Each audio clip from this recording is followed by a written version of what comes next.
What's up, investors? It's Mike from MJF Invest. We got a couple people in here. Please smash that like button. Hey, Gavin, hope you had a great weekend. Why do you keep calling me Gavin? I don't get that joke. It went over my head. But welcome, everybody. If you're new to the channel, please hit that subscribe button. I just wanted to go over a couple things. We're going to wrap up the week, the last week, talk about some of the things that happened. I also want to discuss some of the things I'm looking at going forward for the coming week. If you just got in the live stream, please hit that like button. You know, that's kind of stuff goes a long way. First and foremost, we're starting to get some people in. How's everybody doing? Thank you. Thank you. Let's see, where do I want to start? I just made a video about Berkshire Grey. Right now it's trading under ticker symbol RAAC. I'm really becoming bullish on that company. The more layers I dig into, really presents an exciting opportunity, I feel like, for long-term growth. You know, the market is a little bit, it could be in a correction. It could be extended.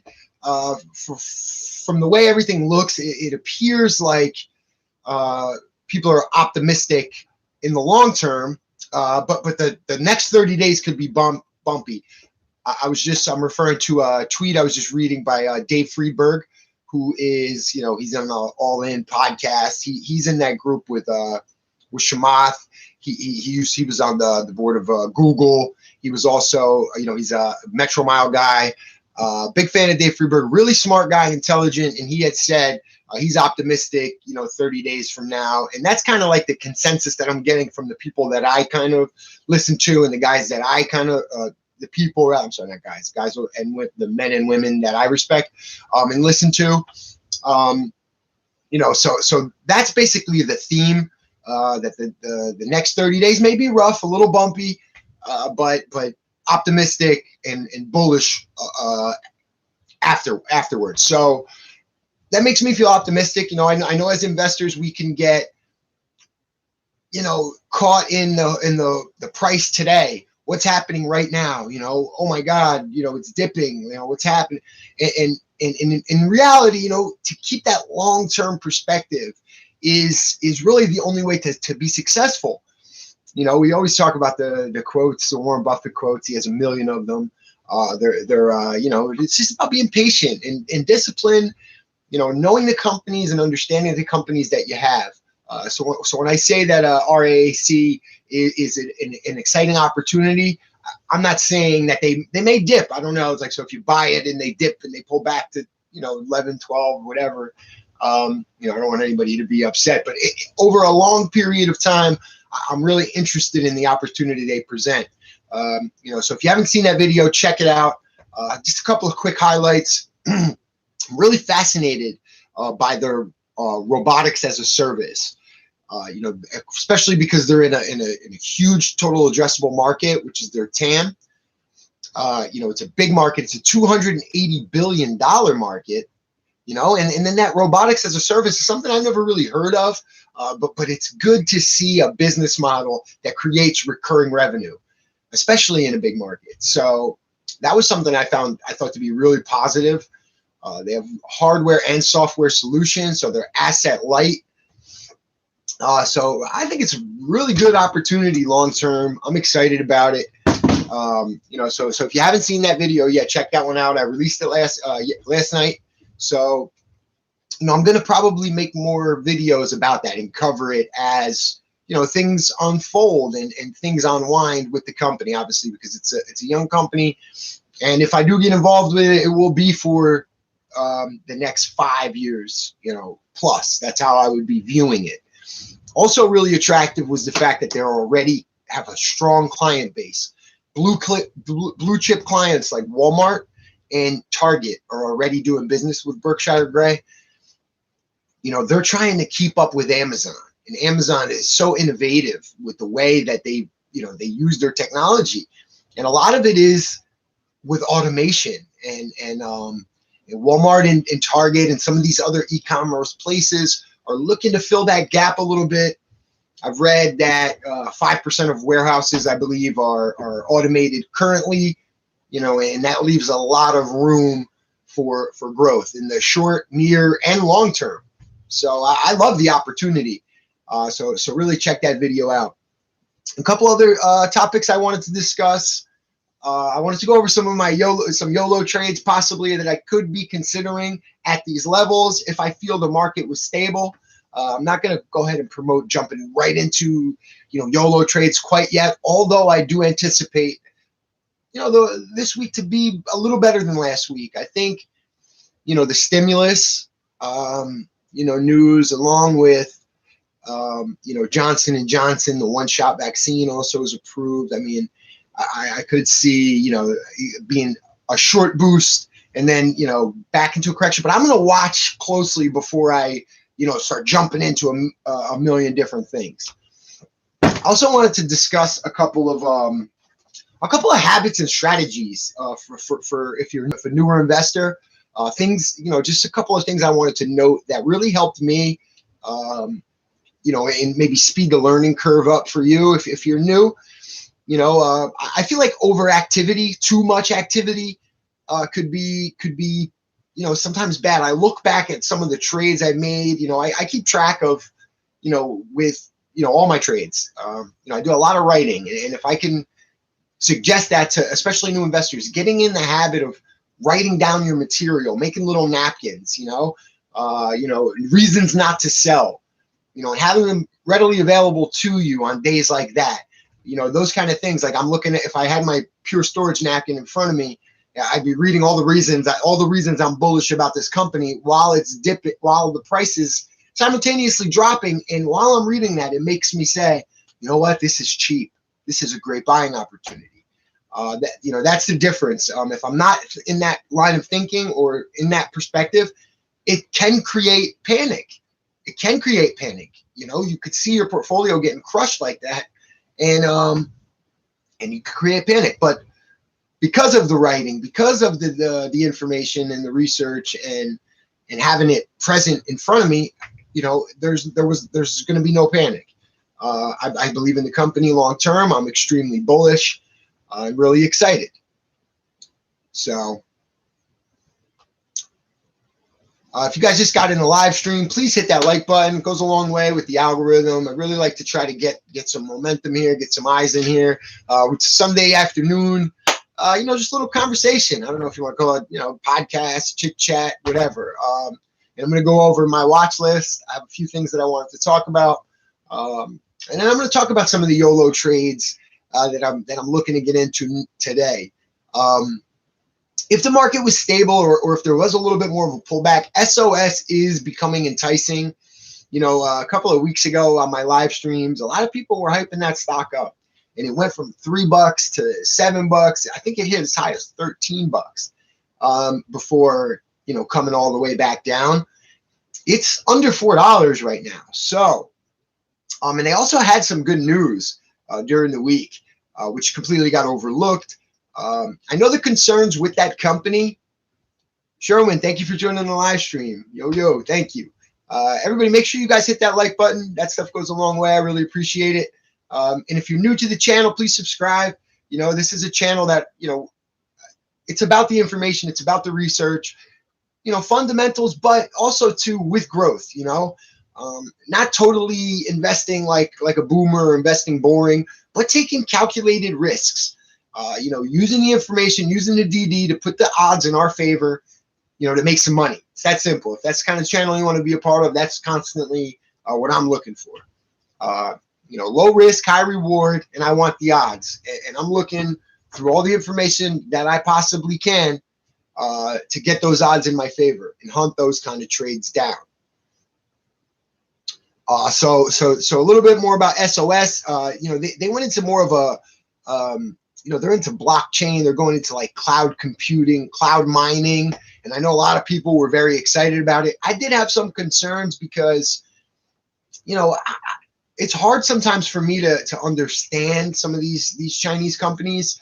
I know that there's some great companies in that area of the world, but it also seems like some of these companies are a little bit shady, and that just concerns me. Now, I'm not saying that necessarily about SOS, but I know in the past, I've heard of people having some really hard, really tough stories um, with some shadier Chinese companies. So with that being said, also too, some of the greatest companies in the world are there. So but I'm not into so much just hoping that I got a real one. So but down at this level, and with the news that they've been getting, and the momentum that I could see that people getting excited again, and the volume is up. I think SOS could be a pretty good YOLO trade if the market does stabilize.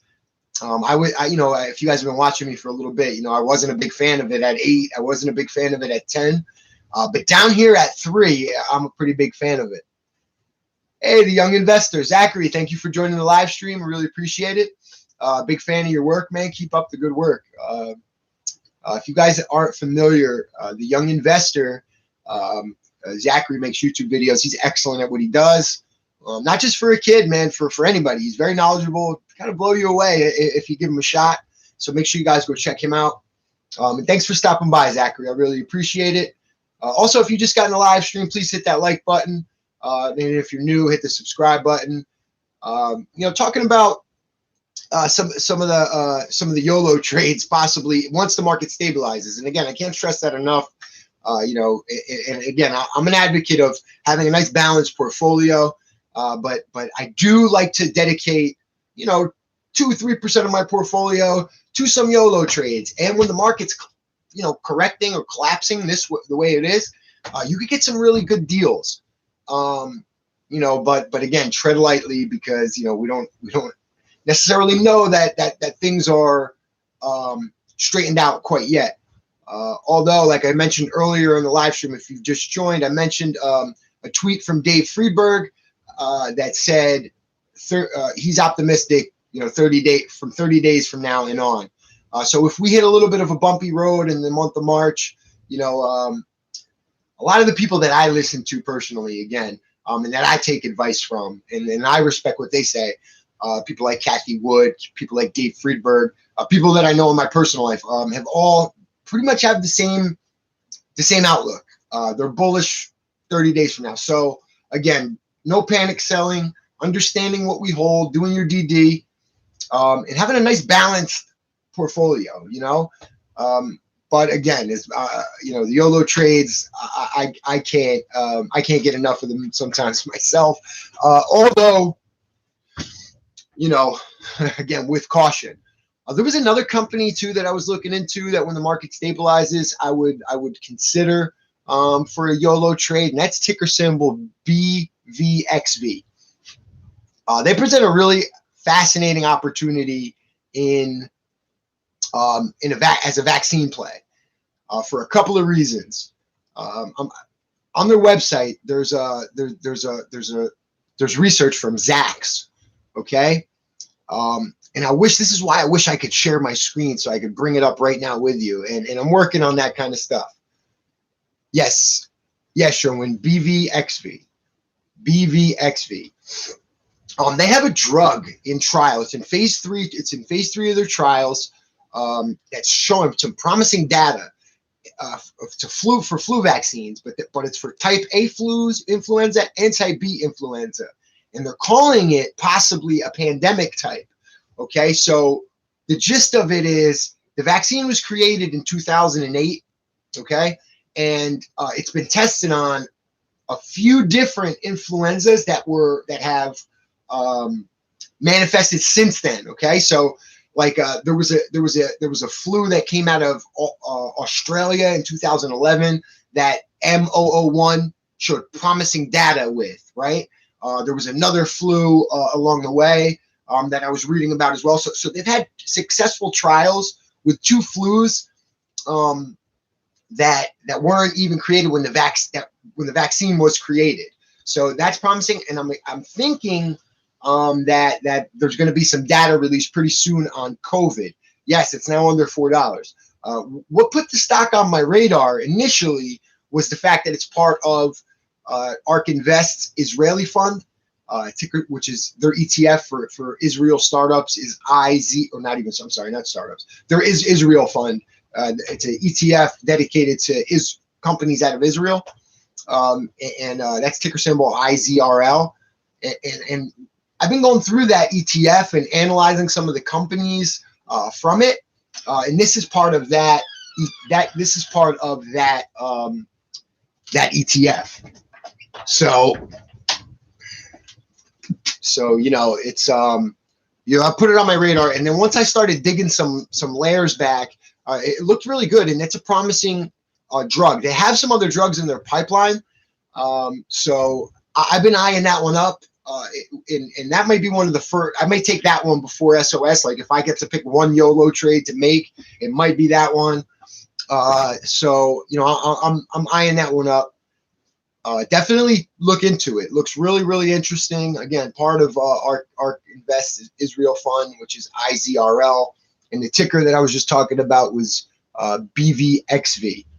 And there's a pretty big market opportunity for them upon approval. But also keep in mind, it could be a long-term play, you know, because the approval in Europe would come before the United States, but either one won't happen until, I believe, at the end of 2022. But at this level, once the data is released, it could shoot up. This was a $40 stock at one point, and it's now down to $10. So, you know, definitely interesting. It's on my radar. Definitely look into it. The other company that I wanted to look into was SOS. We discussed that one already. Gurvinder, thank you for joining. Thank you for joining the live stream, guys. Make sure everybody hits that like button. You know, that stuff goes a long way. I really appreciate it. You know, and if you're new to the channel, subscribe. Hello, thank you for joining me, spending your Sunday afternoon here. A couple other things I wanted to discuss. If you're a new trader, you know, really focusing on fundamentals, right? And understanding how to analyze a company. I also wanted to put out there like a step-by-step of how I kind of analyze a stock. The very first thing that I do when I find a ticker that I want to start looking into, the first thing that I do is I start going through their SEC filings. I go through the SEC filings, and I make sure the financials are in order. Okay, things that I'm looking for in the SEC filings would be growth, year-over-year growth. You know, you want to be looking at margins, high margins or increasing margins. You know, you want to look for, you know, companies that maybe if they pivoted their business model, you could be looking for, you know, recurring revenue, but you want to make sure the business is growing and efficient, you know, mainly. So for all the new investors, make sure you do that. There's a great website that makes it fairly easy. It's in one central location, and that website is bamsec.com. That's BAMSEC.com. They do a pretty nice job of having all the company's SEC filings in one central location. And I always feel like that's a pretty good place to start. You know, just so you understand what you're dealing with right off the bat. You know, and start peeling some of those layers back and learning how to read a balance sheet, what metrics are important and that kind of stuff. How long will the market be red? I don't know. But that's kind of what I wanted to discuss too. And I really wanted to put out there, we got to keep a long-term outlook. The market could be red it could be green Monday. You know, we got news about a stimulus. Johnson & Johnson just, you know, the FDA approved the one-shot vaccine. You know, and people are starting to say they're feeling optimistic down the road. So Monday could be a good day, you know, but more or less the theme that I'm getting from the people that I respect and listen to, that March could be a tough month. You know, like I said, Dave Friedberg had talked about it a little bit. He said March could be a tough month, but he's optimistic afterwards. I heard Kathy Wood say something along those lines. A couple of my friends you know, guys that I know that I respect what they say, talked about it and said, you know, we could be 30 days away. Yeah, yeah. But that's okay, and that's okay though, because think about it. These are great buying opportunities, right? Tesla at 650 is a great buying opportunity. Tesla at 600 is an even better buying opportunity, right? Apparently, March is usually one of the bad months. Spike. Yes, that is true. And if you remember last March too, it was lows. So again, if we're looking long term though, thinking all the way down the road, a year, 2, 3 years down the road, 10 years down the road. To put it in perspective, that's the companies that I add to my portfolio anyway. And with that being said, I don't always do that. The market was very friendly, and I got a little, and I fell into some bad habits, if you will, and carried a lot of companies, carried a lot of risk because of market conditions and the market being so bullish. But I've been chopping that down. I've been tightening my portfolio up only to my long terms, my conviction trades long term. And a YOLO trader too, but that's it, just one or two. Everything else is my Pure Storage. It's Tesla. It's Metromile. It's Roku. It's MP Materials. It's the companies that I'm bullish on long term. With some of the YOLO trades like Zomedica. Zomedica could be considered a YOLO trade, right? FRSX is a YOLO trade. Those kind of trades. I save my portfolio about. I allocate maybe 3%, 5% of my portfolio to that. 5's kind of high. 5 in a bullish market. More I'm back a little bit. Yes, I'm absolutely looking to add to Metromile this week. G there. Thank you for joining. If you're new here, just hit that like button. That stuff goes a long way. Also subscribe for future content. And I'm absolutely looking to add more Metromile. Nothing is different about the company. I'm as bullish as ever. And at these prices, right, I like them at 18. I like them at 17. I like them at 19. I love them at 15. I love them at 14. They come down a little bit lower. I mean, I'll hammer them. I think they're a great company, and I'm really bullish long term. Ticker TTM. I'm not familiar with ticker TTM, but I will certainly, it's a company that I will look into.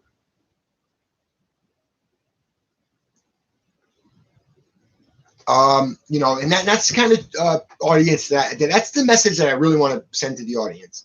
Have your portfolio set in a way that, you're okay with days like today, weeks like last week, because you can add.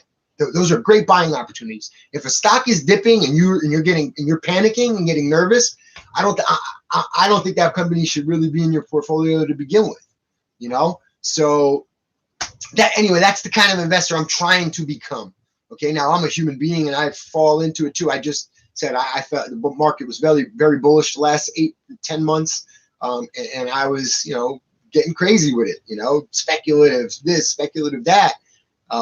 In times like this, though, it's this is why you don't only want to do that. Those are the companies that get hit the hardest. So having your portfolio, where on these dips, you're like, oh my God, Pure Storage is $23. Yes. Boom. I'm in there. I'm buying calls. I'm hammering calls. I'm buying shares because I love that company. Right.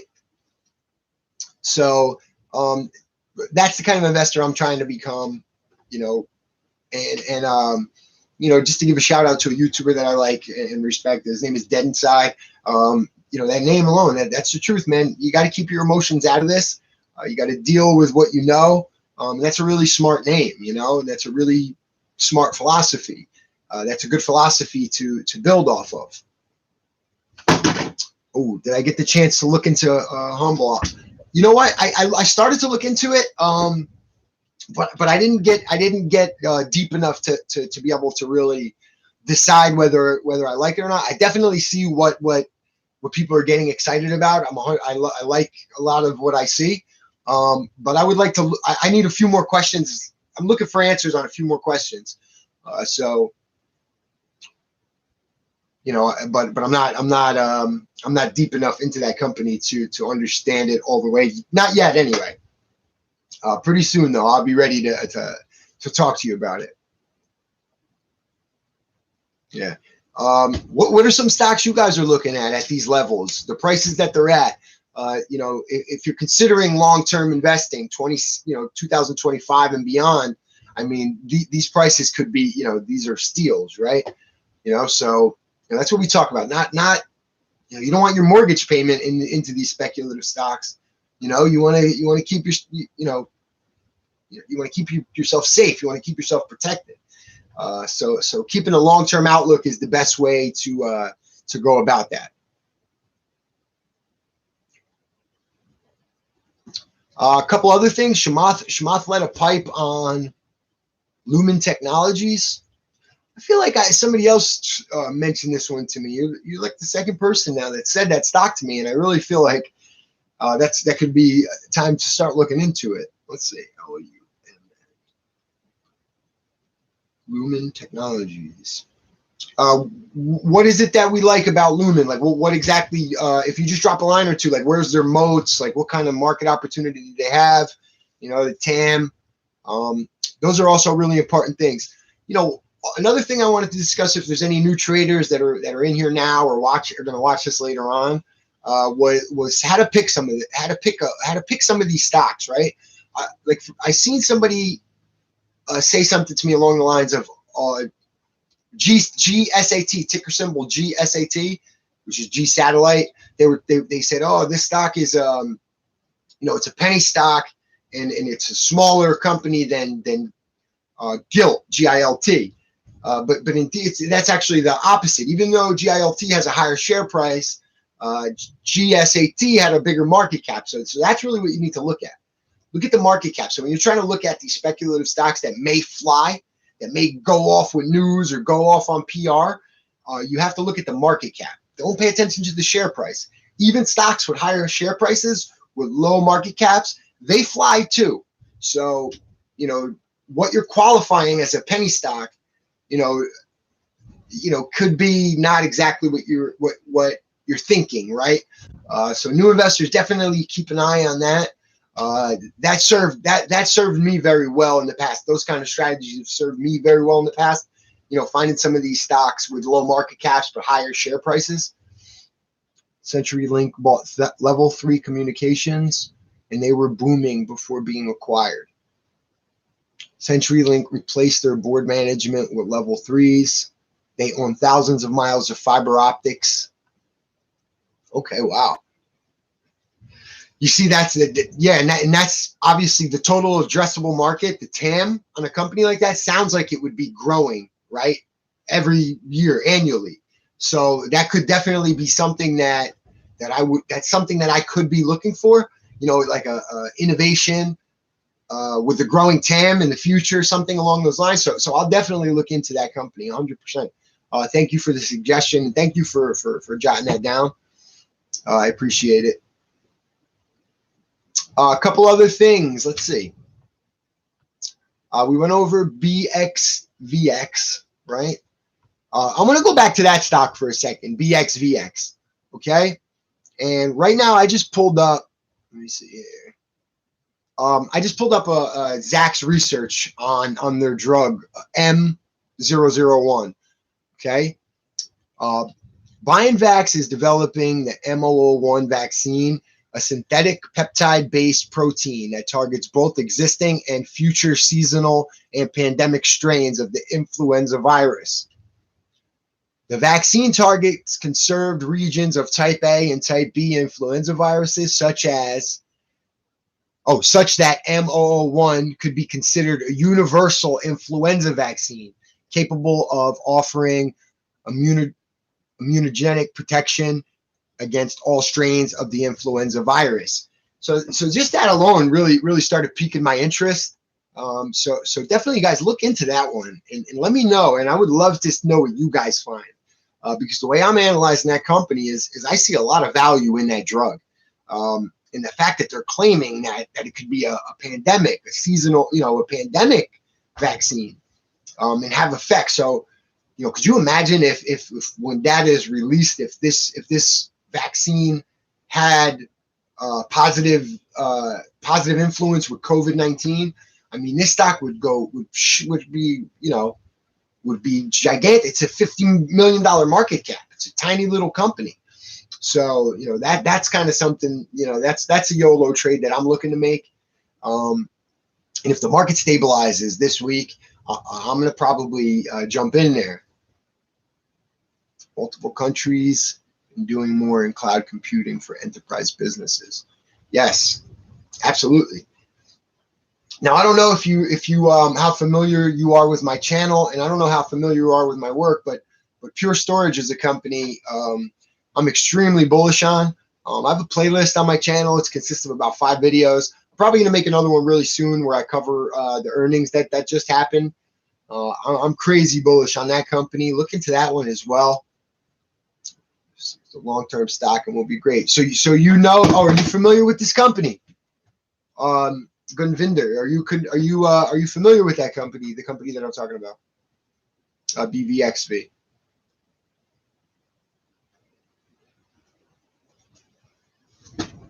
Yeah.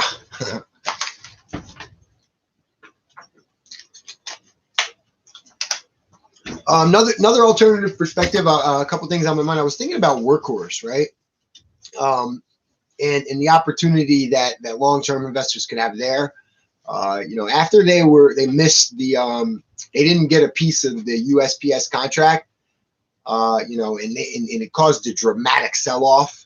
It bottomed out, I think, at like $15 or something. And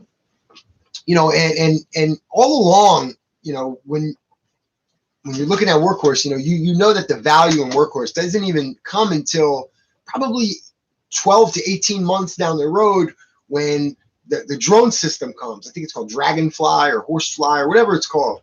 It's their drones, and that's when the cost of last mile delivery is going to dramatically be lowered. In ARK Invest's Bad Ideas report that came out last year in 2020, they talked about how drones are going to dramatically lower the cost of last mile delivery from, I think it's something like 99 cents now to under 25 cents. So it's going to really cut the cost. Now, with that being said, there's going to be other companies involved, but Workhorse is still certainly in a pretty good position.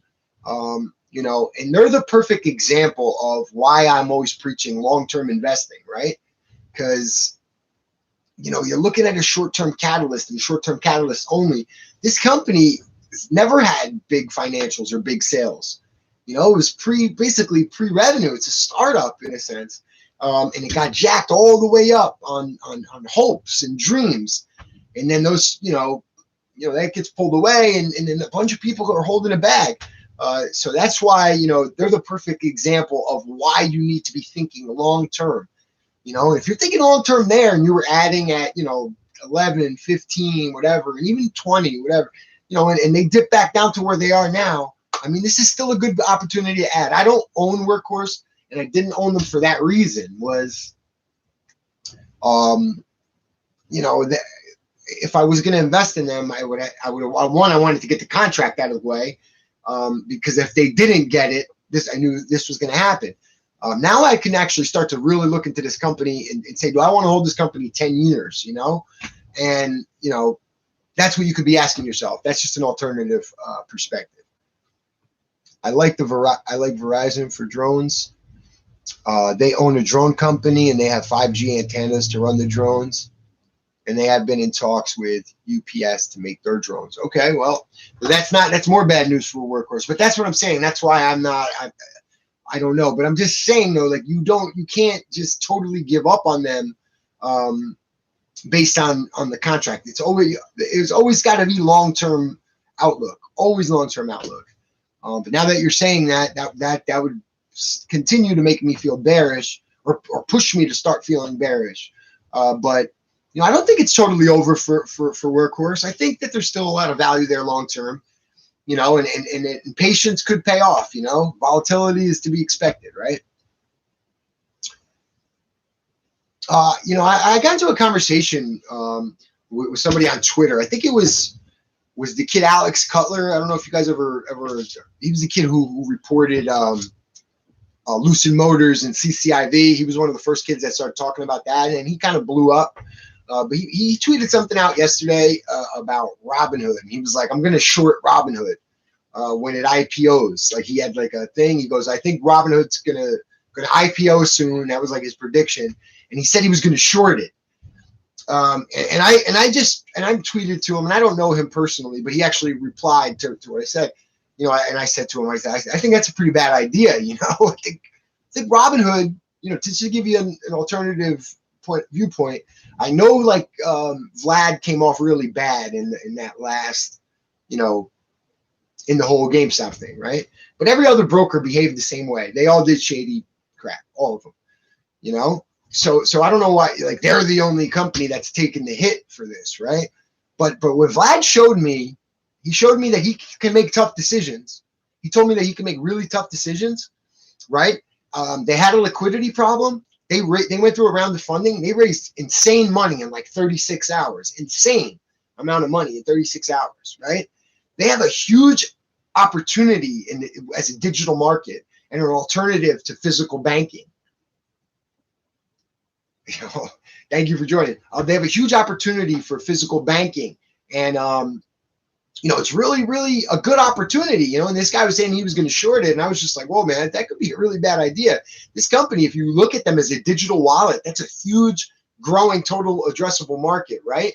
And the fact with just their data business alone, I want to look at their financials, I want to look at their S1, and I want to see what's going on with them before I make that call. But I just wanted to put out there that not only did that guy make the tough decisions, fixed the problem, and raised a lot of money quickly, he also went on and did a media tour.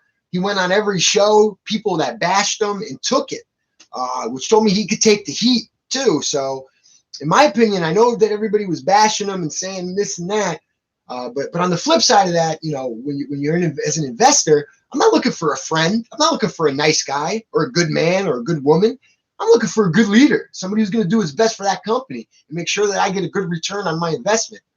I'm not picking a friend, so you kind of want to separate those two things, Somebody said Pure Storage gang.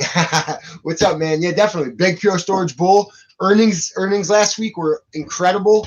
They're going to buy back $200 million worth of shares. Really positive sign. Growth in the subscription. They had 8 deals of $10 million or more. They started to talk. I've been talking about the acquisition of Portworx and how significant that's going to be in the future, and help Pure Storage build workloads from start to finish. So really important stuff for Pure Storage. Extremely bullish. That was a company I hammered them last week. I really, really, really, I almost, during the course of the week, I almost doubled my position.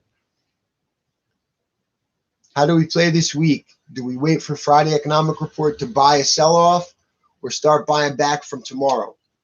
Well, that depends, right? That depends on what your goals are. You got to ask yourself, right? What are your goals for your investing? What are you trying to get out of this? If you're a growth investor and you're looking for, outsized returns, that's going to call for a more aggressive style. So maybe, being involved this week could be a good idea. But if you're more of a value investor, just sitting back and watching, seeing where bottom is, wait for bottom, wait for confirmation of a reversal. If I had to guess and speculate, what I would say was, we got stimulus news over the weekend. Johnson & Johnson one-shot vaccine. We could see, some green on Monday. We could, certainly. But then we could also see a lot of red back on Tuesday. So, everybody's guessing. Earlier in the live stream, I talked about Dave Friedberg, a tweet that he tweeted out last night. And what he said was he's very optimistic about 30 days from now. So I guess he's indicating that the next 30 could be rough. We could see some volatility. We could hit some bottoms. We could see lower lows. I don't know, but I'm just guessing, just like everybody else. But isn't the vaccine and stimulus actually bad? Yes. But I mean, for retail investors, I'm saying that money could put retail investors at ease. And, and again, I know that the market makers and big money is what's important and what really drives the market. But look at how bullish the stock market was the last 8 months. A lot of that had to do with government funding, and government money, stimulus money. A lot of people invest in that $600 a week, invest in their stimuluses. That was very common, But yeah, I don't know. The market, the beauty of it is the market decides who's right and who's wrong. All of us are guessing. All of us are speculating. All I do is I like to take all the information that I can and make the best prediction that I can based on the information, by putting the odds in my favor. But anything that I talk about, any stocks I talk about, I don't have any inside information, or I don't know this for a fact. You know, it's a lot of speculation and a lot of connecting dots, and sometimes you don't know if you're connecting dots that aren't there. So, but the market decides. The market tells you who's right and who's wrong. So we'll see. I expect green on Monday, in a tough week as the week goes on, a little bit tougher of a week. But I expect some green on Monday.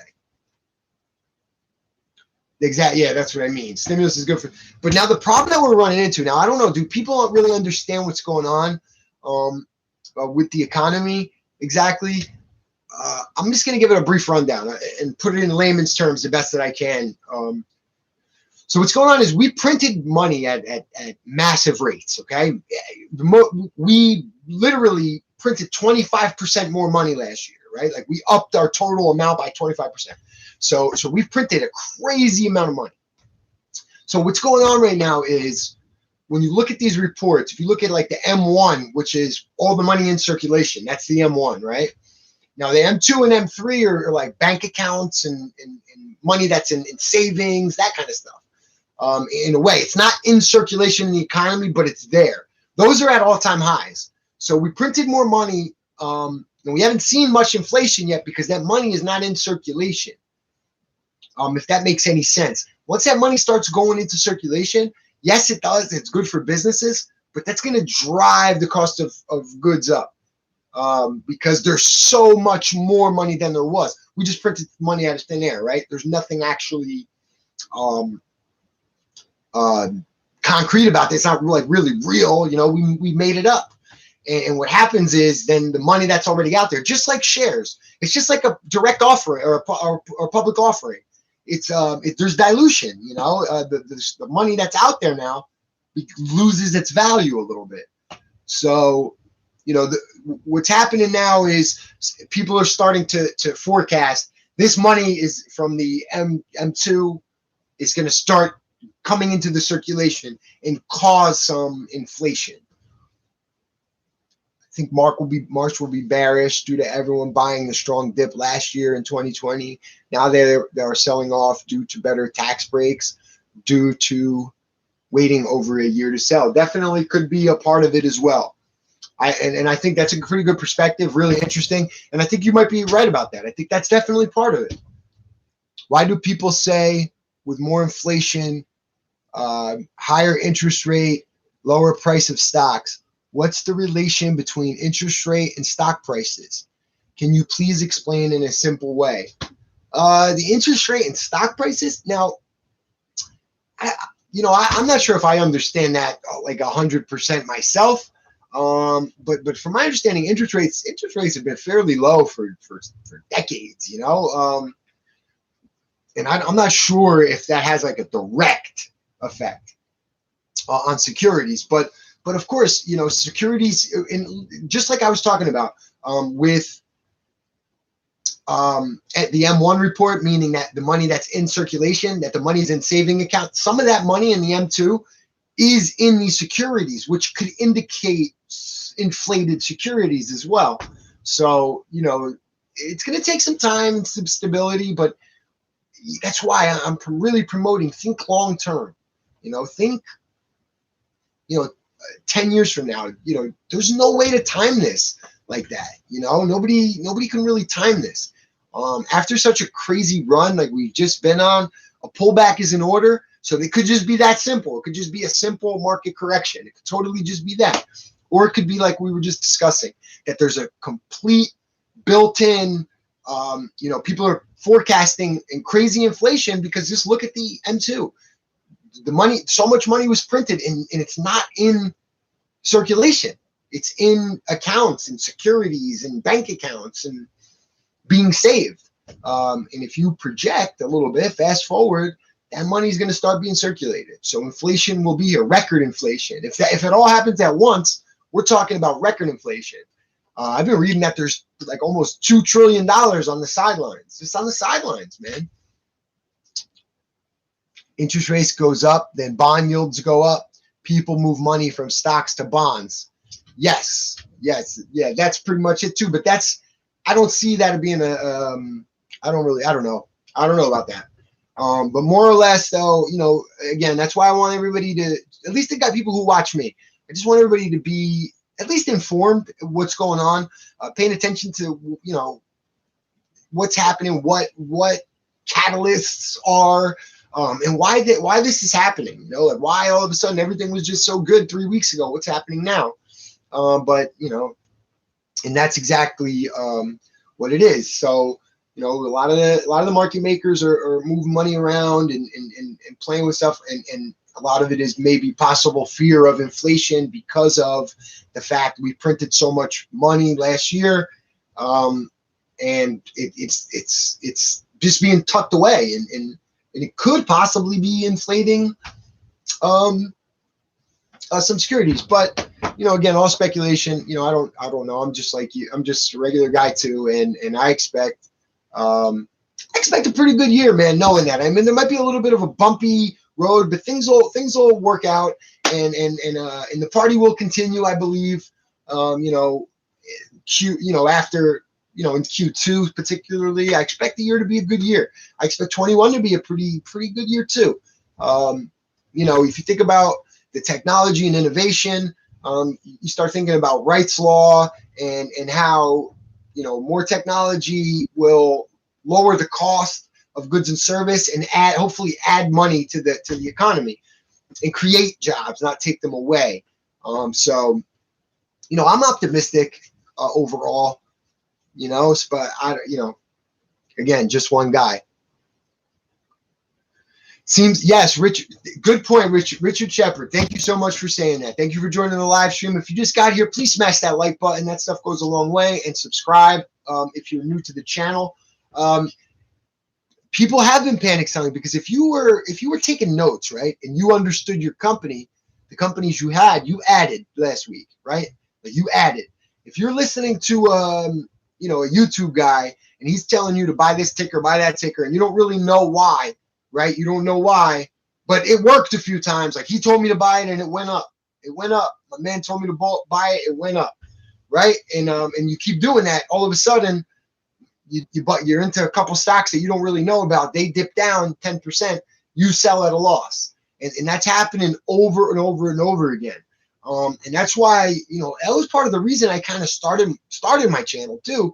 Was I was like I want to be an alternative to that. Like I'm not a guru. I don't really know that much more than anybody else, but I put a lot of effort into this, and I think I have a pretty good system in analyzing stocks. And I think I have something to offer an audience by saying, this could be done systematically, intentionally, and strategically by looking into the companies, right? And identifying the catalysts and identifying, drivers, growth drivers, So we have access to the information, the same information that the big boys do, the big investors do, right? The institutions. We have access to the same information. So there's no reason that we can't do it too, right? But you have to put the time in, and you have to understand your company, and you got to know what you hold, right? And you certainly can't sell at on a 10% dip. Otherwise, that company really shouldn't be in your portfolio to begin with. What are my top 2 stocks that were beaten down last week that you think are going to go into a buy zone? The 2 stocks that I think are in a buy zone right now. I've been looking into Astra, ticker symbol HOL, for a little bit. I like that company, and I just seen they had a partnership with NASA. Okay, I think they got beat up. They were beaten down pretty good. I don't know the price right now, but I did see them at like $15 during the week, and I was like, wow, that's a really good entry for a company with a total addressable market so large. So that really got me excited. Now I don't know the current price, and I'll have to look at it. I didn't take any new positions last week. The only new position that I took was ARKG. Not a sexy play at all. I bought an ETF, but that was the only new one. The companies that I did buy last week, but I just bought my long-term convictions. My 2 favorite stocks long-term, my 2 biggest positions are Pure Storage is my top position, which is ticker symbol PSTG. I have a playlist on my channel. You should check that company out. I'm wildly bullish about that company. It's a playlist of about 5 videos if you really want to do a deep dive into it. And the other stock that I really like a lot is Tesla, which, you know, hey, I know. Yes, much cheaper now. We should have bought. Yes, saw that. PSTG. Oh, my man. Yes. Yes. Pure Storage. That their earnings was fantastic too, man. Pure Storage Bulls. Listen to that webcast. Really, really, really positive signs. Bought some whole mile and Clove last week. And I'm also, Richard, I'm also a Metro Mile owner. I made a few videos about that company as well. Wildly bullish. I'm also, and I will add this week as well. If this, I liked Metro Mile at 18, 17, 16, 15, down here like this level, 14, 13, wherever. I mean, I love that company. If this lowers a little bit more, I'll load the boat. They have a big opportunity. When you look at their opportunity in auto insurance alone, just auto insurance, it's enormous. They're going to disrupt auto insurance. But the beauty of that company is down the line. I mean, they're going to pivot into so much more than that. Homeowners insurance, renters insurance, pet insurance. I mean, big opportunity, man, and a great board. Metro Miles board, I would put their board up, their board of directors, probably is my favorite. Of all the companies that I own and most impressive board of directors, is their board of directors is amazing. They got Ryan Graves from Uber sits on the board. They got Dave Freeberg. The CEO is Dan Preston, really sharp guy. They just added the woman who was the president of Cartoon Network, sits on the board now. Shamath Palihapitiya led the pipe. I mean, there's so much to love about that company. Smart money, smart people, and they lay out a beautiful plan in their investor presentation. If you start getting into the Metro Mile investor presentation and start looking around and looking at what they're getting into, I really don't know how you could pass on that company. You know, I really don't. But that's just me. It's one of my favorite positions right now, and especially at this price. Where do I think Tesla can go with all the new competition from existing manufacturers coming out in the next few years? And they really hold their edge. I'm thinking Toyota could surprise us soon. Well, we know Tesla doesn't need they don't need 100% market share, and I think in a lot of cases, Tesla kind of needs competition, right? There should be an alternative, but the thing about Tesla is it's more than just their market share in automobiles, right? You got to also consider the robo-taxis and total addressable market there with ride sharing. Also, when the semis come, the whole power wall with solar. I mean, there's so much. And now I don't even know how you could evaluate that company accurately. They just invested $1.5 billion in Bitcoin, okay? And they made more money on their first 2 weeks in Bitcoin than they made in the entire previous quarter selling cars. So it's a very difficult company to evaluate, to give a value to give a proper valuation. It's very, very hard. It's tough. But just consider that, So I think the cars, the automobile market is just a small piece of the pie when you're talking about Tesla. So, and I agree with you. I think Toyota could surprise some people as well. I really like what Toyota is doing in the electric vertical takeoff and landing. Take a look at that stuff and what they're doing, which is a pretty good segue into another stock that I've really been looking at a lot lately, and I love it at this price. Now, it's towards the top of my watch list at this level, and that's Blade Network. That's ticker symbol EXPC. Asset-light business model. Basically think of like Uber of the skies. Once the electric vertical takeoff and landing technology is laid out, employed, and running, Blade already has, they serve a niche market right now. They serve millionaires, right? Let's call it a spade a spade. They serve millionaires. It's a very niche market, but it's a growing market, okay? And that can carry them nicely and just fine until electric vertical takeoff and landing is deployed. And at that point, they already have the infrastructure at airports, a lot of different airports. It opens the door for them in a lot of ways to kill market share. I mean, crush market share in cargo. That's really why I love them. The cargo transportation, with electric flying cars. You know, I mean, I like that company a lot. It's way down too. I think it's like $14 a share, or was $14 a share last time I looked at it. So if this week continues, that is a company that I could look at the right price. You know, if that ended up dipping down to like $12, there's no way I'm passing up on it. I have a video about it if you wanted to like look into it a little bit. I'm getting ready to make a second video because I'm starting to understand it a little more, and I'm starting to become more bullish and building my conviction with it. But stay tuned for that. I didn't buy it yet, but I'm certainly considering. That's ticker symbol EXPC. So what's my hole in Clove? Clove too. Clove's a really interesting one. I like the opportunity that they have. That short report just kind of sketches me out a little bit. So I did not buy, although I have a lot of Chamath companies. MP Materials, I own Open Door, and I own Metro Mile, or in my portfolio.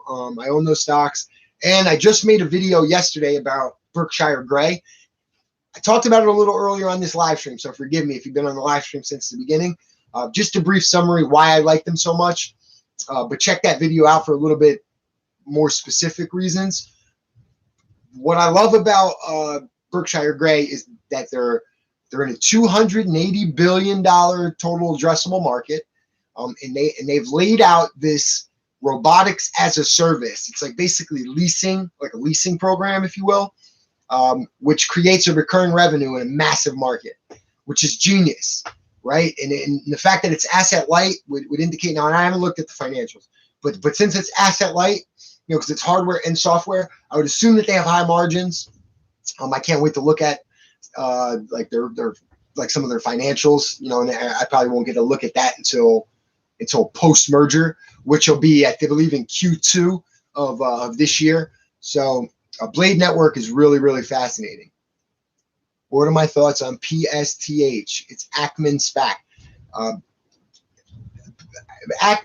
Bill Ackman is a great businessman. I mean, I'm not gonna, who am I to criticize him, but I didn't buy it, and I don't think that he has that kind of juice for me. He's a value investor, so I know he's going to attach a good company. I don't expect him. He's not a visionary. He's not an innovator. He's a value investor, and I haven't found any value investors that really like inspire me yet. That I'm like, I'm in because of them. Chamath Palihapitiya makes me feel like that. I think he's a visionary. Chamath, like IPOF, I have call options for March 19th, and IPOD for March 19th, because because I think he's going to attach good companies, and I will exercise those options. Hopefully, if they're companies that I believe in, but I have to look into it. But I trust Chamath that much. I do not view Bill Ackman that way. You know, and but that's just my opinion. So.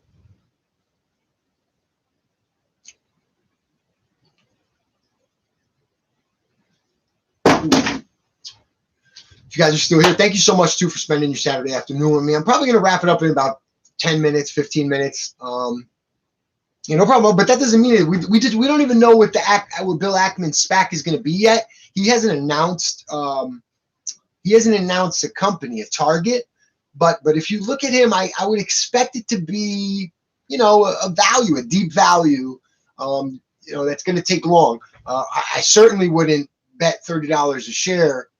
That I would get a big return and fast. You know, I got a feeling, and I might take heat for this. I got a feeling he's going to underwhelm a lot of people. I just got that feeling. That everybody's so juiced up. Like I don't know what he's going to attach, but I guess we'll see. Trading at 50%, right? That's what I mean. Especially if it turns out to be a value company, and it will sell off. That's what I'm expecting. That it's going to be a value company, and the investors are going to be like, "What? That's it?" And it will cause some kind of sell. That's why I'm not. Do I have any ideas what IPOF will be? No, I don't know, but I could speculate. I could speculate based on um, what Shamat, like some of Shamat's tweets. Now I don't know. I was thinking IPOF was going to be clean energy storage, like a software company, but then he just announced a pipe with the Renew Energy, from India, and I don't know if that was his play. But I was expecting IPOF to be like an energy storage, clean energy play, a software company. He's also been discussing a battery battery project that he's working on. He tweets about it a lot. He talks about it a lot on his All In podcast. He talks about, how lithium batteries, X amount come from China, and he thinks that there's room for disruption. So he's been talking about this battery project, and I don't know. I don't know if it's going to be IPOF or if it's going to be IPOD maybe, or if we won't see it till down the line. But that's pretty much all I know. So I expect, the India thing seemed underwhelming. Yeah, you know what? That one actually, if you start looking into that one, at first too, I was like, and then I started to look into it, and it's got a big opportunity. I'm certain that people are going to make money on it, but it might take a long time, but I really like Berkshire Grey a lot, a whole lot. But I heard people call the other one Renew. What's it called? Renew Energy, Renew something. But it's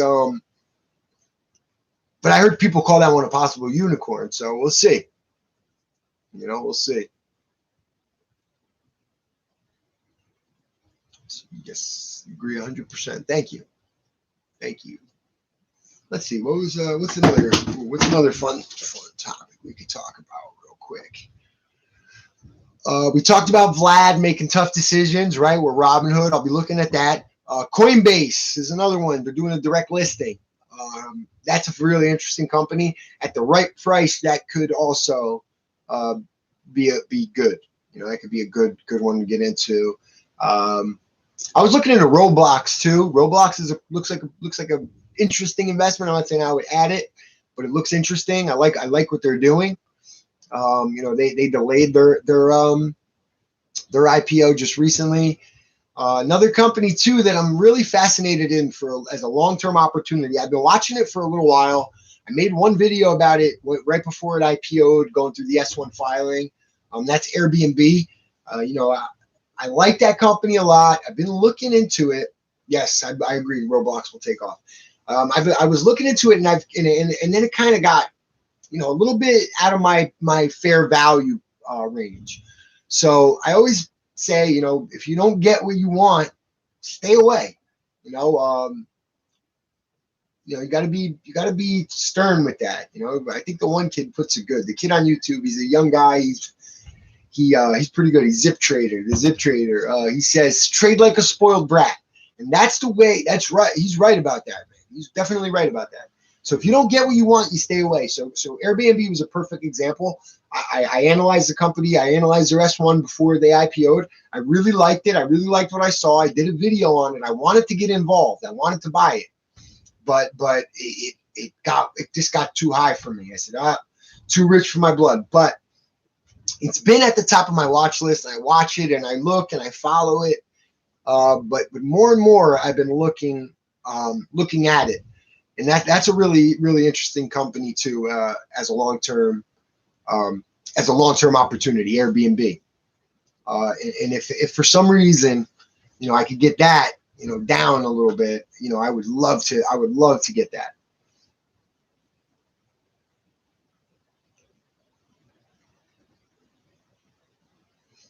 All right. I think that's about all I got for today.